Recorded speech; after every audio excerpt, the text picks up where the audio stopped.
मन बगिया ऐसी उलझी, फूल उगे कम कांटे ज्यादा, सिमटा जीवन डूबी सांसें।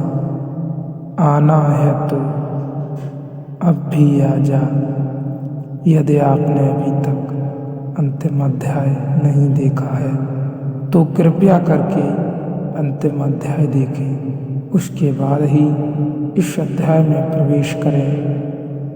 मैंने कहा पहले कर्म की रेखा, फिर विचार की रेखा, फिर भाव की रेखा, फिर साक्षी का केंद्र। भाव साक्षी के निकटतम है, भक्ति भगवान के निकटतम है, कर्म बहुत दूर है, वहाँ से यात्रा बड़ी लंबी है। विचार भी काफ़ी दूर है, वहाँ से भी यात्रा काफ़ी लंबी है। भक्ति बिल्कुल पास है। ख्याल रखना, आंसू जरूरी रूप से दुख के कारण नहीं होते। हालांकि लोग एक ही तरह के आंसुओं से परिचित हैं जो दुख के होते हैं। करुणा से भी आंसू बहते हैं, आनंद में भी आंसू बहते हैं, अहोभाव में भी आंसू बहते हैं, कृतज्ञता में भी आंसू बहते हैं। आंसू तो सिर्फ प्रतीक है कि कोई ऐसी घटना भीतर घट रही है जिसको संभालना मुश्किल है। दुख या सुख, कोई ऐसी घटना भीतर घट रही है जो इतनी ज़्यादा है कि ऊपर से बहने लगी, फिर वह दुख हो, फिर वह सुख हो, इतना ज़्यादा दुख हो कि भीतर संभालना मुश्किल हो जाए तो आंसुओं से बहेगा। आंसू निकास है, या आनंद घना हो जाए तो आनंद भी आंसुओं से बहेगा। आंसू निकास है। आंसू जरूरी रूप से दुख या सुख से जुड़े नहीं हैं, अतिरिक्त से जुड़े हैं। जिस चीज़ का भी अतिरिक्त हो जाएगा, आंसू उसी को लेकर बहने लगेंगे। जो रोए उनके भीतर कुछ अतिरिक्त हुआ होगा, उनके हृदय पर कोई चोट पड़ी होगी, उन्होंने कोई मर्मर सुना होगा।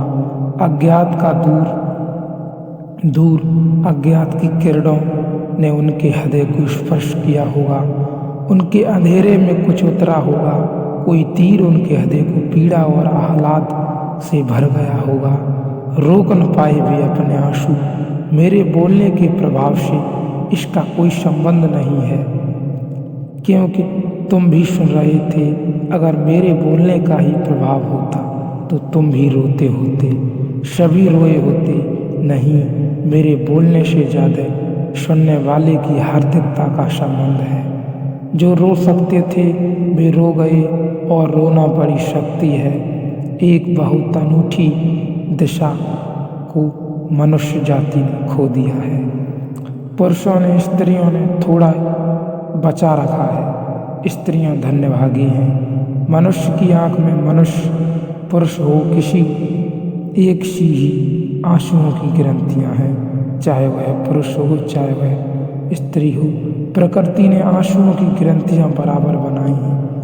इसीलिए प्रकृति का तो निर्देश स्पष्ट है कि दोनों की आंखें रोने के लिए बनी हैं। लेकिन पुरुष के अहंकार ने धीरे धीरे अपने को नियंत्रण में कर लिया है। धीरे धीरे पुरुष सोचने लगा है कि रोना स्त्रीण है, सिर्फ स्त्रियां रोती हैं। इस कारण पुरुष ने बहुत कुछ खोया है। भक्ति खोई, भाव खोया। इस कारण पुरुष ने आनंद खोया, अहोभाव खोया। इस कारण पुरुष ने दुख की भी महिमा खोई, क्योंकि दुख भी निखारता है, साफ करता है।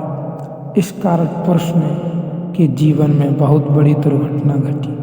तुम चकित हो गए, दुनिया में स्त्रियों की बजाय दुगने पुरुष पागल होते हैं, और यह संख्या बहुत बढ़ गई और बढ़ जाए अगर युद्ध बंद हो जाए, क्योंकि युद्ध में पुरुषों का पागलपन काफ़ी निकल जाता है, बड़ी मात्रा में निकल जाता है।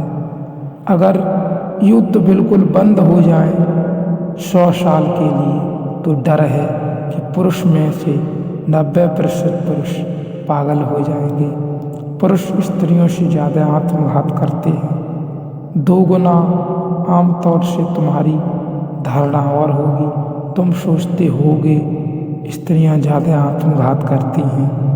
बातें करती हैं, स्त्रियां करती नहीं आत्मघात। ऐसे गोली वगैरह खाकर लेट जाती हैं, मगर गोली भी हिसाब से खाती हैं। तो स्त्रियां प्रयास ज़्यादा करती हैं आत्मघात का, लेकिन सफल नहीं होती।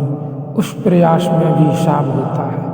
स्त्रियां वस्तुतः आत्मघात करना नहीं चाहती। आत्मघात तो उनका केवल निवेदन है, शिकायत है। वे यह कह रही हैं कि ऐसा जीवन जीने योग्य नहीं, कुछ और जीवन चाहिए था।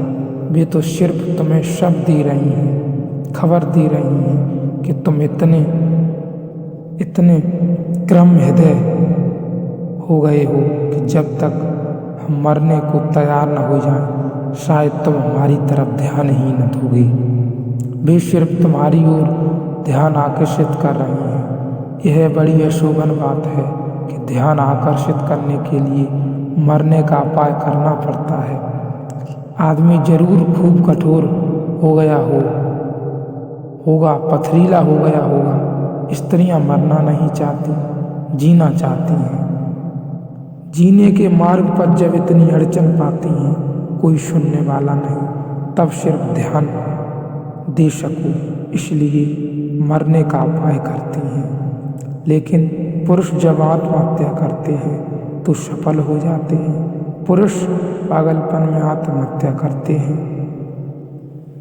ज्यों पुरुष मानसिक रूप से रुग्ण होते हैं। कारण क्या होगा?